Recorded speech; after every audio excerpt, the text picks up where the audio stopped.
MrBeast, the most famous YouTuber in the world, had a video scheduled for release 10 years ago in 2015. It was released this weekend.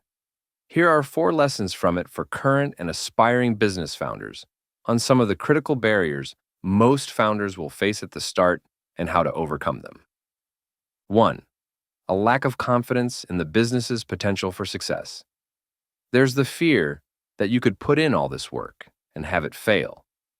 However, the irony is that it is the founder's belief in their own company and product that typically drives success. They will be the source of inspiration for their employees and potential customers. If you don't believe in this thing you've started, who will?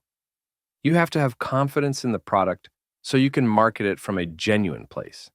And so, how do you overcome this lack of confidence? Well, ask the important questions now. Is your product solving a big enough problem for you? How many people have this same problem? Or in the case of MrBeast, other questions like, how compelling is your product and how can you make it compelling if it's not there yet? Don't lie to yourself. Just because you came up with an idea doesn't mean that the same idea will work out. Many great companies had to change the idea they were working on a few times before they found success.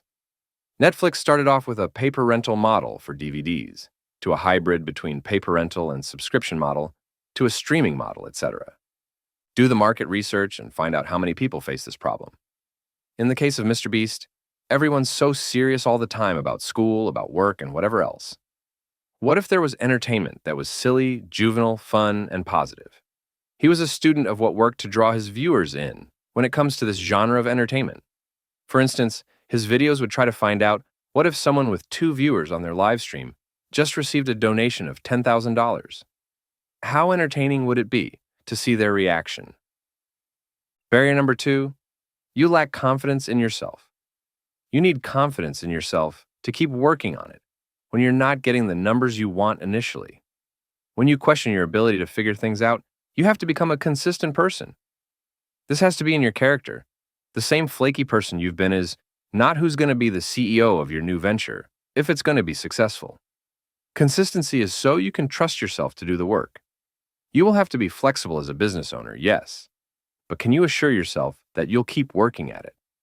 To get to this place of consistency, you have to be consistent in other areas of your life. Do you flake on going to the gym or eating healthily? Then exercise at home if you can't go to the gym for one session. Stop cooking bland, healthy food and put in the effort to learn some good-tasting, healthy recipes if the fast food keeps calling out to you.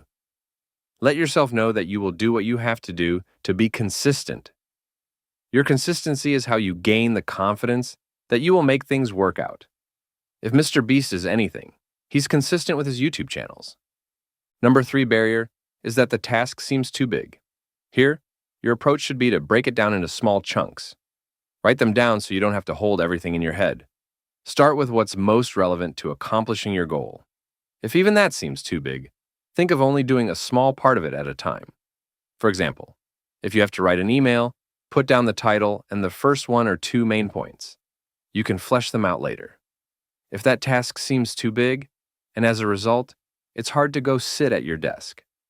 Do it on your phone, draft it on Google Docs, just get it done. And also measure your goals and celebrate your accomplished tasks to give yourself confidence. The 4th and final barrier is a lack of motivation. How do you prepare yourself for when you lack motivation? This is how. Put down all the powerful reasons you're doing this. Read them regularly. This may not seem like it's part of doing the actual work, but it is. It's a crucial part of being successful. It's called gaining leverage. The most recent installment of the Fantastic Four franchise had a quote used at least twice in the movie. It's by the ancient Greek philosopher Archimedes. It says, "Give me a lever long enough and a fulcrum on which to place it, and I shall move the world." Working on your source of fuel isn't wasted time. It's critical leverage. For when things get tough, this will make sure you're kept motivated to do the work. For example, remind yourself of the potential financial gain and the freedom it would give you. Most entrepreneurs are in business to make a lot of money.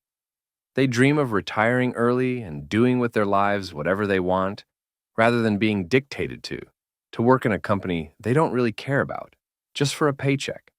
And so, run the numbers to remind yourself about what you're working towards, if that helps. What's the potential profit from the company you're starting? How much could you earn in 1 year?